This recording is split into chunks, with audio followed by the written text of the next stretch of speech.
Why are you chasing your team every single week to do things they should already be doing? And what does it actually take to stop? I'm Quan Howard. This is the morning drive, 10 minutes, operator to operator from the field. This is the question I get more than any other when I'm in stores. So let's work it out. Most managers, when they're stuck in this, and I've been there, I ran stores for a long time. Most of us go to the same place. We look at the team and we ask, what's wrong with these people? That's the wrong question. That's the question that keeps you stuck. Because here's what's actually happening. When you're chasing your team every single week, every problem on the floor looks the same to you. Somebody didn't do something they should have done. Your default move is always more pressure. You go to talk to them, you raise your voice a little, you may even write them up, you might even terminate them if you have to. And it works sometimes. That's the reason why you keep doing it. But mostly it doesn't work if we're thinking about being effective in fixing the actual problem. And here's the part nobody tells you. When the pressure stops working, you don't conclude that the pressure is wrong. You conclude that the person is wrong. You start thinking, this team can't be developed. This person can't be redeemed. They can't be fixed. I gotta get them out of here. I just need a different person. And you start looking for the next hire instead of fixing what's actually broken. And that's the trap. Every gap that gets the same intervention, every failure gets blamed on people. And the harder you work, the more it confirms the story that you're the only one in the building who cares. And I'll tell you what's actually happening here. You're trying to enforce a standard your team doesn't fully understand. They can't reliably execute, or they never agreed to in the first place. And until you know which of those three is the actual problem, you're guessing. And guessing in this job feels like working hard. It's not. It's running on a treadmill. Now, let me show you what this looks like in real life. I worked with a DM a while back. Let's call him Tom. Top performer, smart guy, years in a row. He came to me running, pulling teeth for follow through from his GMs every week, showing up at stores Monday morning, saying the same things he said last Monday, going home tired, coming back Tuesday, and doing it all over again. Now, when we started talking, the first thing he wanted me to tell him was how to get his GMs to listen. As you can imagine, my response was, that's the wrong question too. We didn't talk about his GMs for the first hour. We talked about him, about how he was actually walking into every morning, walking into the store, about what he was assuming when he walked in, about what he was leaving the store with, which most weeks was nothing in writing. No agreed upon behavior change, no way to verify anything by Wednesday. And this wasn't a bad DM, as I mentioned. He was a great DM. He was running on the systems he had been taught. The system he'd been taught was the problem. And here's what mattered. He didn't get unstuck by working harder. He got unstuck by realizing the layer he was missing wasn't underneath his GMs. It was inside his own week, inside his own head, inside his own routines. That recognition right there, that's where the real work had to start. So here's the move. This is the answer to today's question. Next time you're about to have the same conversation with the same person for the second or third time, stop before you walk in. Ask yourself these three questions in order.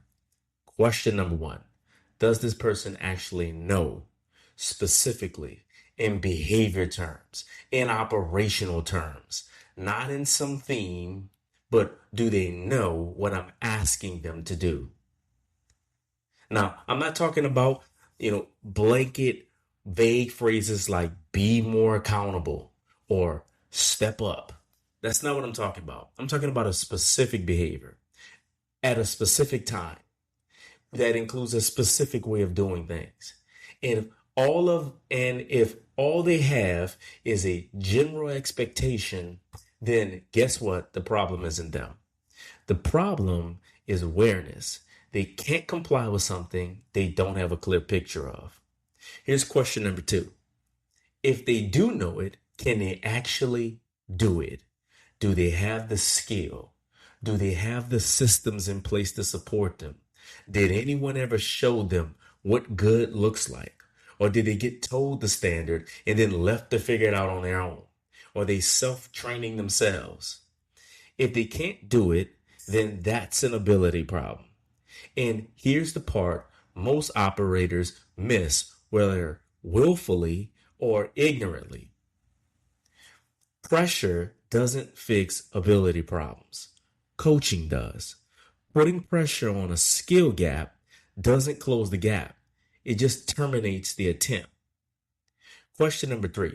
If they know it and they can do it, did they ever explicitly agree to own it? Now, this is the one that's the hardest for operators to grasp, because I'm not talking about a nod. I'm not talking about okay. I'm not talking about I'll try. I'm talking about a real yes they said with their mouth. If they didn't agree on it, if they didn't agree to it, that's not agreement.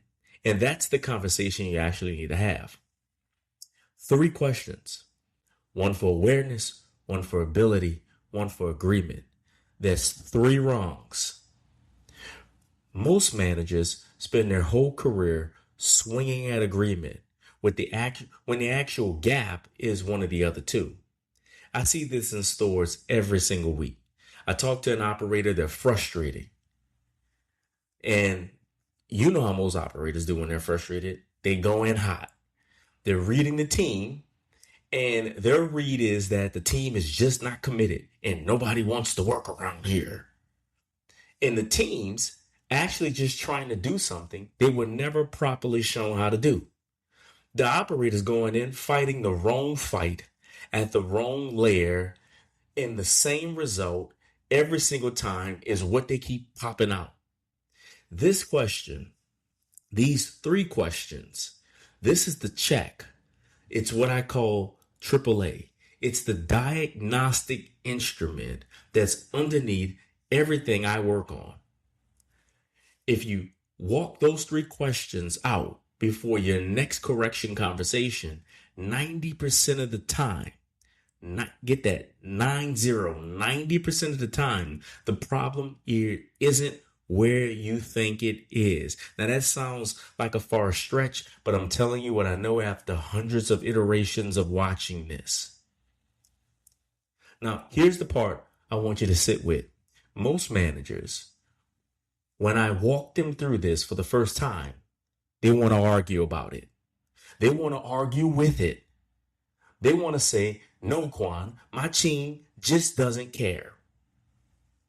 Could be. But before you make that call, you've got to rule out awareness and ability first. Otherwise, you're telling yourself a story about your team that might not be true.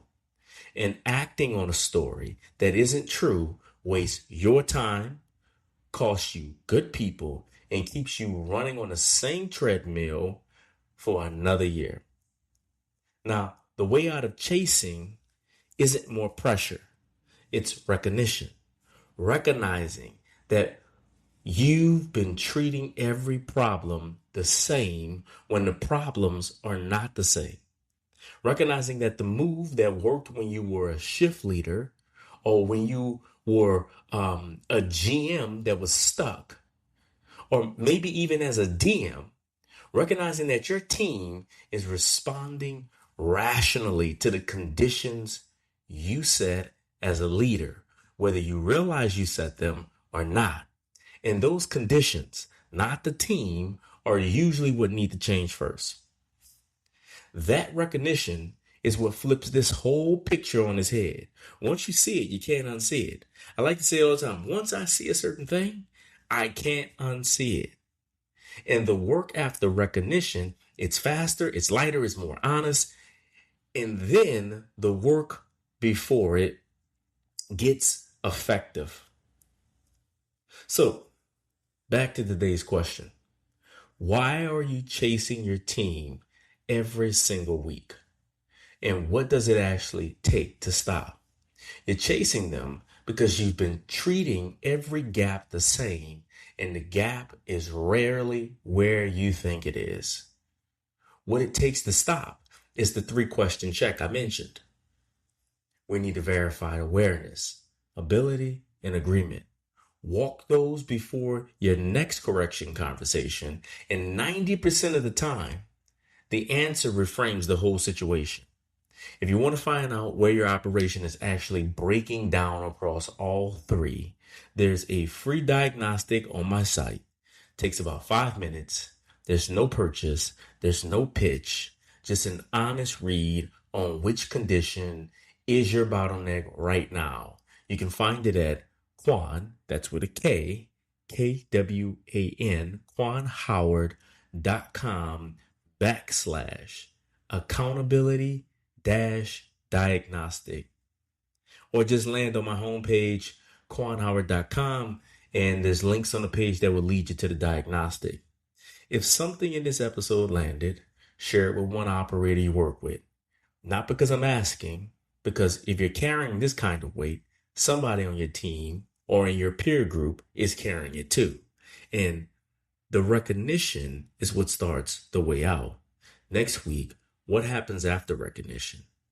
The second stage, why it's harder than people think and what makes it stick. This is the Morning Drive. I'm Quan Howard. I'll see you next week.